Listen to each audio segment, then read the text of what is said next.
ഇതിൻ്റെ അകത്ത് എന്താണുള്ളതെന്ന് നമുക്ക് നോക്കാവേ. നമുക്ക് കുറെ സാധനങ്ങൾ കിട്ടിയിട്ടുണ്ട് ഗൈസ്. ഇതെല്ലാം ഫോൾഡ് ചെയ്തിട്ട് ഒരു പെട്ടി പോലെയാക്കാം.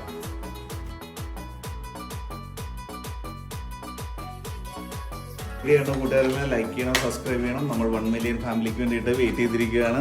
നമ്മളിത് ഇതുപോലെ പേപ്പറിന്റെ അത് മടക്കി ഇതുപോലെ ഒരു ബോക്സ് പോലെ ആക്കിയിട്ടുണ്ട്. എന്നിട്ട് ഈ ഒരു ബോക്സുകൾ ഒന്നിന്റെ മുകളിൽ ഒന്നായിട്ട് ഇതുപോലെ അട്ടിയിട്ട് അടുക്കി വെക്കുകയാണ് ചെയ്യുന്നത്. അപ്പോൾ ഈ ഒരു സൈഡ് നമ്മൾ കട്ടിയിട്ട് നെറ്റെത്താം. എന്നിട്ട് ഒരെണ്ണം കൂടി നമുക്ക് അപ്പുറത്ത് ഉണ്ടാക്കി വെച്ചിട്ട് അതും കൂടി ജോയിൻ ചെയ്ത് നോക്കാം കേട്ടോ. അങ്ങനെ നമ്മളിത് ഇതുപോലെ ആക്കി എടുത്തിട്ടുണ്ട്. ചെറിയൊരു ഡെക്കോർ പോലെ ആക്കി എടുത്തിട്ടുണ്ട്. വേണമെന്നുണ്ടെങ്കിൽ നമുക്ക് ഇത് പെയിന്റ് അടിച്ച് യൂസ് ചെയ്യാം കേട്ടോ. കണ്ടോ, നല്ല ഭംഗിയില്ലേ കാണാൻ വേണ്ടിയിട്ട്.